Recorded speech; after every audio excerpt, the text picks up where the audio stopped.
Hey, hi, it's Meredith. I'm here with our message for Wednesday, the 4th of March, 2020. We're back with Bonefire Tarot again. We're sticking with it. Our card from the bottom of the deck, this is our potential theme unfolding in the energy atmosphere today. And we have Page of Coins again. Yesterday, this card was sitting between the Emperor and the Empress. And it was representative of our waking conscious contribution to all that we are in creation with. So apparently the theme continues today. Let's see what it's connected to. This page, though, does bring a message. Like so many of the cards, there's a theme running through the suit of coins that everything in its own right season, in its own right way.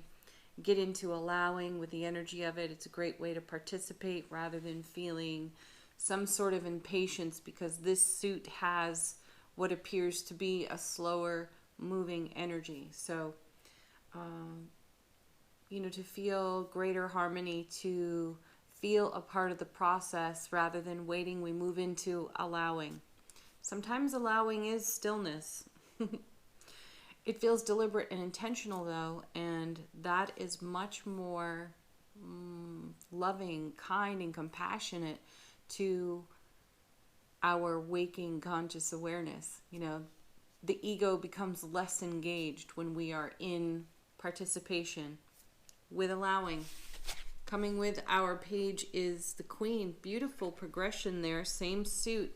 Mother of the material here. And she's quite the manifester. Whatever it is she requires, she creates it. And I love how she's done in Bonefire, because she's got her cake and she eats it too. I love that about this Queen. And, like the Queen of Wands, the Queen of Pentacles, even though she has a strong, nurturing, mothering energy, she does have some sass on her. And I have such appreciation for that. And let's see what she connects to before I elaborate some more on her. Perfect. Two of Cups. And this is a card of becoming. This is something that is developing. And again, this card in Bonefire, one of my favorites, because the couple on the card is embracing. So we have the Page and we have the Queen. We see progression in a suit from this level of awareness to this level of awareness here with the Queen. So we're moving quickly through something, though it may feel as though it has taken a long time to get here. This is why allowing becomes that fulcrum participatory energy for us. When we move into that, we can feel the development of things. We can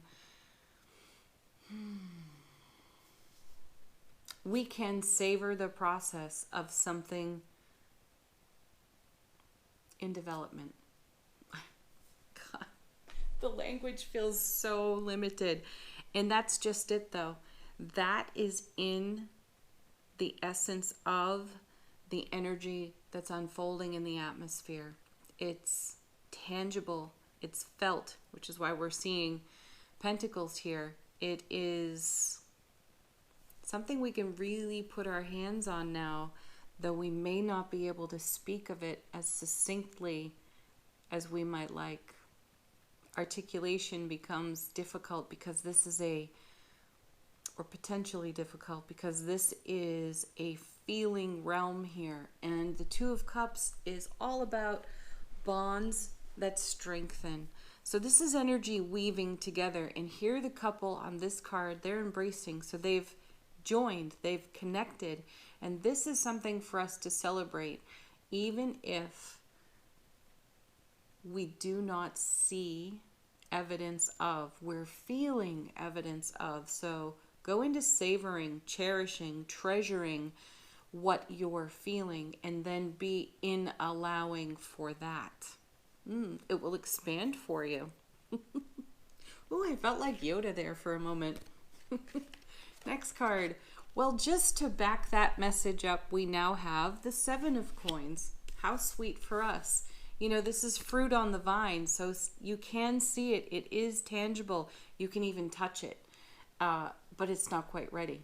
And that's what I feel here on the Two of Cups too. Whatever this is, it's not quite ready, but it's got substance and it has quality and it is becoming the very thing and more that you were dreaming for. So the Seven of Coins is usually a person in the field, like we see here. They're checking the harvest. They really want to pick the fruit. But at the same time, they have appreciation for all of the energy invested in this crop. And take this where it's relevant for you. And look at the tree here, loaded with fruit. May not be ready for picking, but it's darn close. So you could pick one off the tree if you wanted. You just know it's not going to taste as sweet. Give it its season. Give it its time. The Queen is a master at allowing here. She knows what it takes to invest in anything she wants to create. And it's all got its own unique sense of timing.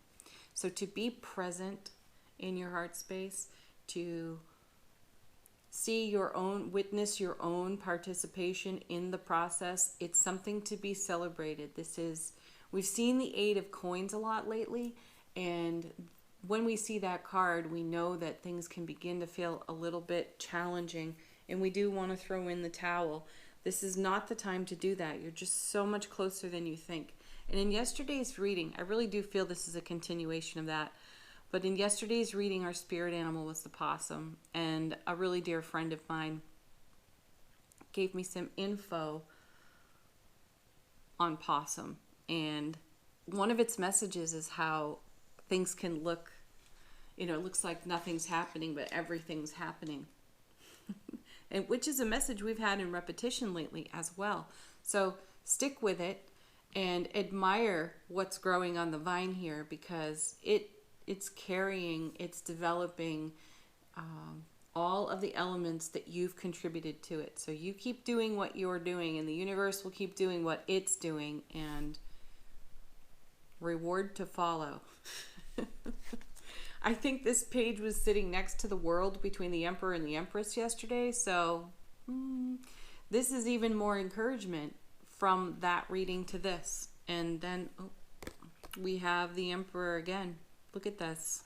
And with the Seven, the Emperor knows how to be in allowing, and there's more going on than we know. I'm going to focus again on the Ankh that he is holding in his right hand.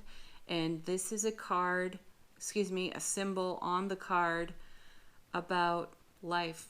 It's considered the breath of life. And we are breathing life into what is being developed here in our 2, in our 7, in our page. And the Queen is overseeing it all with the Emperor. Now, the Emperor brings great experience, so does the Queen. So we're being asked, invited into, deeper into our experience, our wisdom, and to put all of that in the essence of allowing. That's our contribution.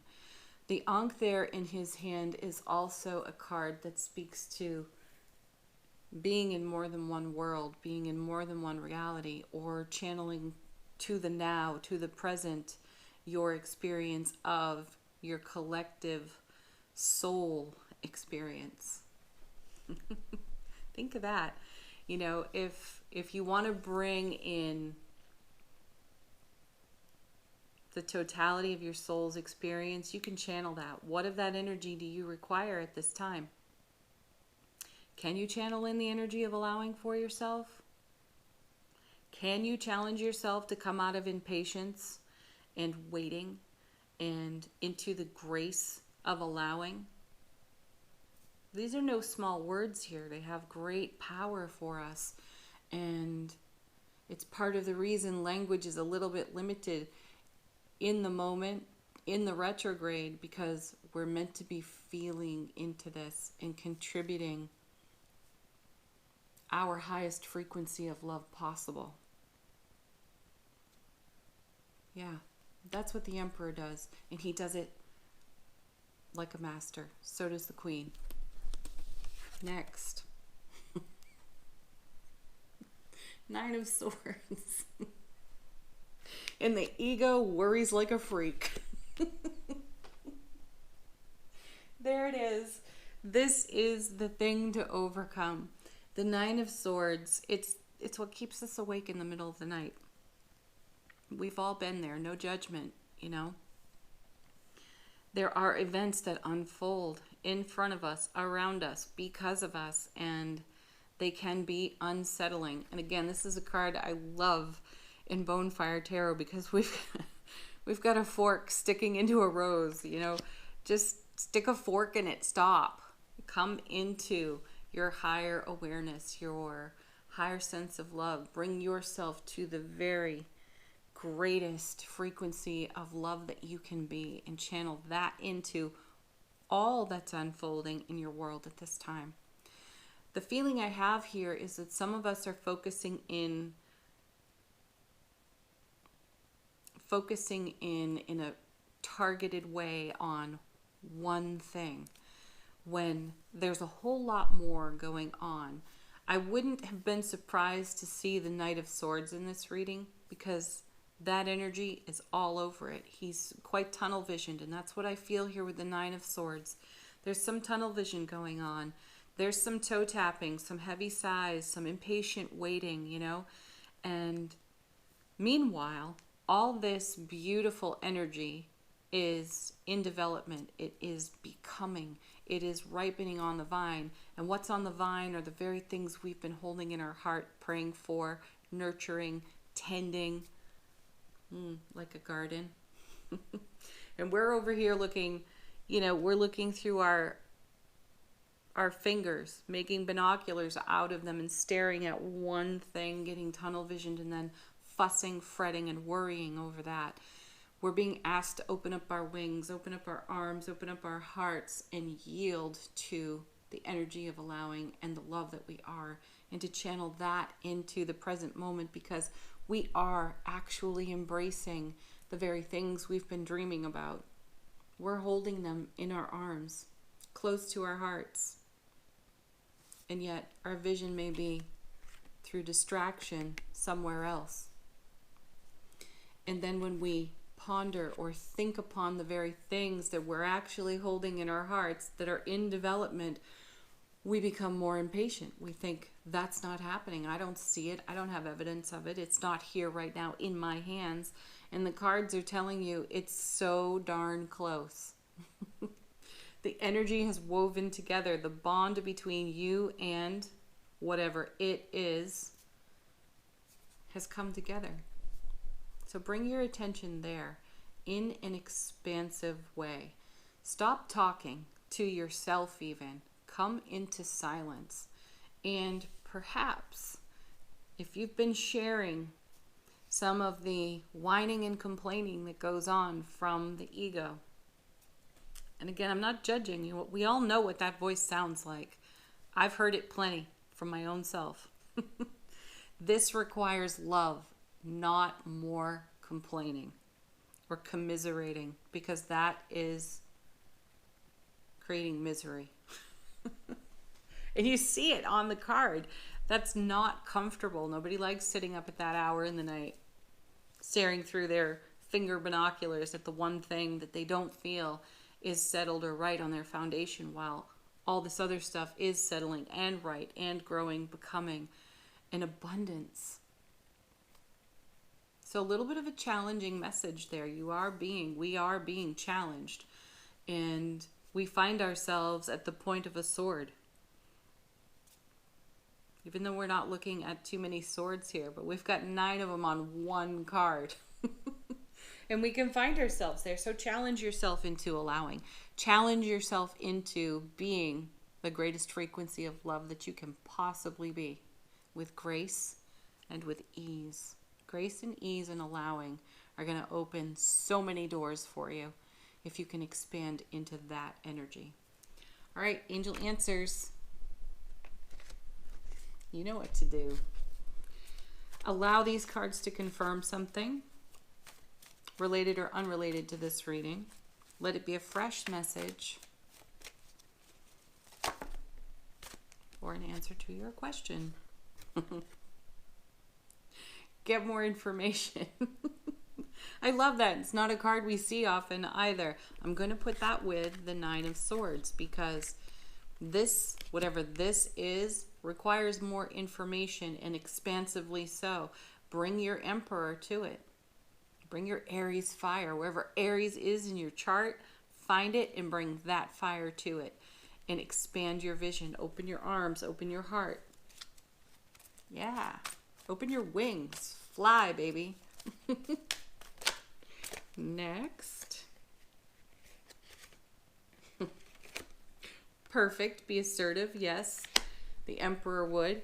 Also, those of you who've asked a timing question, this card came out with be assertive within the next few months. You know, and that could be what you are perceiving here when you feel impatient. You could be feeling like this is just taking too long.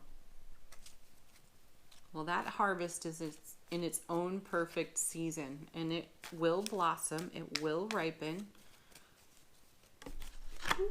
We've got one flipping out. Oh, look. In the near future. This is a card to more timing. Not that we put a whole lot of stock in timing here, because what is time? But in the near future, this is a card that gives encouragement for those of you who are being challenged by your own impatience, sense of waiting, and frustration, and moving into an energy of allowing grace and ease. You know, there's a lot of polarity there, and you don't just do that with the snap of a finger. A master can. Sometimes we need to practice this a little bit. So in the near future, what this card really means is that as you move into those higher frequency energies, you will see the very signs you're looking for with much greater clarity. So it's encouragement. It's not like, well, right now it just kind of stinks. And yeah, maybe in a few months it won't. There's progress along the way, and there's a lot to celebrate along the way too. And every opportunity where you're feeling like you're stuck is an opportunity for you to expand into the love that you are. Ooh. And listen to your intuition. This card just continues to show up for us. Listen to your intuition and know that this development is already taking place. It's already happened. This is a bond that is strengthening within relationship to self. And quite likely it's expanding within other relationships that are really important to you. I feel like we need one more.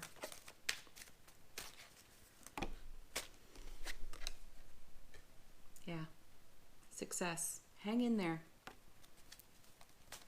All right. Wow, I could shuffle that deck for a while. Our next card, the universe has your back. Oh, I pulled two of them today. Well, I guess we need two of them. Oh, well, one was yesterday's, so no. Okay. Instead of praying for an outcome, I pray for the highest good of all. Wow. Every time that deck, isn't it amazing how that happens? Summarizes the reading beautifully. Okay, next card, spirit animal. This is our creature to work with today. And this is for you to investigate on your own. Ooh, I love this. There'll be no challenge identifying this bird. Look at that owl. Super spiritual energy there. So go read up on owl, Google it, find Ted Andrews' book, and read about it in Animal Speak. Yeah. Owl spirit. I heard an owl the other day. Oh my gosh, so beautiful. All right, everybody, thank you so much for watching. Please like, share, subscribe here on the channel. Always appreciated. Leave your comments. Deeply appreciated, and only if it's in your heart to do so. And stay tuned because the March readings are in production. Bye for now. Have a beautiful Wednesday. Peak of the week. Namaste.